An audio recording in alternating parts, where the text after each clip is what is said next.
Hémicycle, la chronique politique de ce grand journal à suivre sur Facebook Live, en Facebook Live sur notre page dédiée. Bonjour Alicia Krupa. Bonjour Steve. Ravi de vous retrouver après quelques semaines de vacances. Je rappelle que vous êtes journaliste à France Info et sur la chaîne parlementaire, spécialiste en particulier de communication politique. Laetitia, vous nous parlez aujourd'hui des journées parlementaires de Renaissance, le nouveau parti de la majorité présidentielle. Journées qui ont commencé tout à l'heure en Seine-et-Marne et qui se dérouleront sur 2 jours. Oui, et Steve, rien que dans cette phrase que vous venez de prononcer pour le lancement de mon édito, il y a 2 étrangetés. Formellement, le parti Renaissance n'existe pas encore, puisque son secrétaire général Stéphane Séjourné, qui est un proche d'Emmanuel Macron et qui est encore eurodéputé, a annoncé dans les colonnes du Parisien la semaine dernière que cette formation politique, ce nouveau parti présidentiel qui succède à La République En Marche, sera lancé le 17 septembre au Louvre.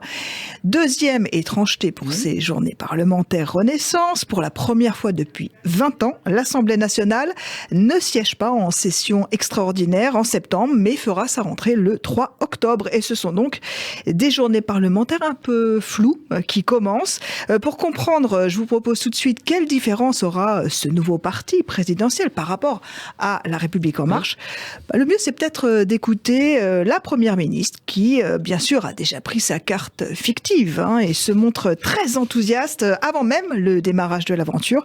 C'était lors du séminaire des cadres de La République En Marche le 27 août dernier à Metz. On l'écoute. Comme chef de la majorité, comme militante, vous pourrez compter sur mon engagement, ma détermination et ma présence. Bâtissons notre renaissance, bâtissons notre maison du dépassement, bâtissons cette maison commune avec tous ceux qui veulent agir au service des Français, au service de notre pays, au service de l'Europe. Pour vous, Laetitia, c'est de la langue de bois ? Écoutez, ça y ressemble fort. On croirait même un discours de lancement, cette maison commune dont Emmanuel Macron nous parle finalement avant même la séquence présidentielle. Pour l'instant, on ne sait pas vraiment à quoi elle va ressembler. Stéphane Séjourné a expliqué que ce parti était créé pour porter le second quinquennat et donc le dernier d'Emmanuel Macron et pour présenter un nouveau candidat en 2027. Mais il a aussi reconnu en creux, il a reconnu les failles finalement de La République En Marche, le manque d'ancrage territorial et puis le peu de participation finalement au débat d'idées. Alors il a déjà dévoilé un peu son staff, ce qu'il appelle les secrétaires adjoints. Il y aura Bruno Le Maire, Gérald Darmanin, Aurore Berger et Amélie de Montchalin. Et la seule petite surprise, Pascal Canfin, qui n'a jamais adhéré à un seul parti. Prise de guerre, certes un peu mince, mais bon, on va attendre le 17 septembre pour mieux comprendre les contours de Renaissance. Les parlementaires, eux, sont donc déjà réunis pour plancher sur les priorités. Ça, c'est encore de la communication gouvernementale. Attention, ils font toujours bien distinguer. Donc, c'est le gouvernement qui nous dit que les parlementaires vont plancher sur le travail, le plein emploi, la souveraineté de la France, l'Union européenne, la transition écologique et la démocratie. Bref, les sujets portés par Emmanuel Macron pendant la campagne. Il n'y aura pas de stars cette fois-ci à ces journées, pas de people, mais des experts qui vont venir sensibiliser et former, formation express, 48 heures, des parlementaires pour ces sujets. Mais ils ont déjà eu droit à un petit briefing off, Laetitia ? Oui, alors ça c'est off, c'est dans le sillage, vous l'aviez entendu certainement ou lu quelque part, du ton grave du chef de l'État, la fin de l'abondance, la fin de l'insouciance. Voilà, les parlementaires ont été briefés, l'heure n'est pas aux élans lyriques, mais à la gravité. Nous ne sommes plus en 2017 avec la promesse de la révolution à tous les étages, avec un Emmanuel Macron qui, vous vous en souvenez aussi, Steve, voulait renverser la table. Pourtant, celle qui a ouvert ces journées parlementaires, là, il y a une demi-heure, Yaël Braun-Pivet, la présidente de l'Assemblée nationale, elle choisit, la positive attitude, pour reprendre une autre expression que l'on connaissait auparavant. C'était sur France Inter hier. Écoutez. Moi, je suis optimiste par nature, convaincue que lorsque nous voulons être dans l'action, nous pouvons y arriver. Et nous sommes en train de créer un parti central avec beaucoup d'énergie, beaucoup d'idées, beaucoup de valeurs. Et moi, j'y crois. Ce que vous disiez aussi de La République En Marche, on a vu sa destinée. Eh bien, écoutez, moi, je crois vraiment, vous savez, moi, je ne faisais pas de politique il y a 5 ans. Et si je suis rentrée en politique, c'est parce que j'étais convaincue que nous pouvons, que nous avons un rôle à jouer et que le dépassement des clivages, la façon de voir les choses peut-être de façon plus pragmatique et posée, c'est une façon de faire de la politique aujourd'hui. En tout cas, moi, j'y crois encore. Voilà, la République En Marche n'aura duré que 5 ans. La République En Marche est morte.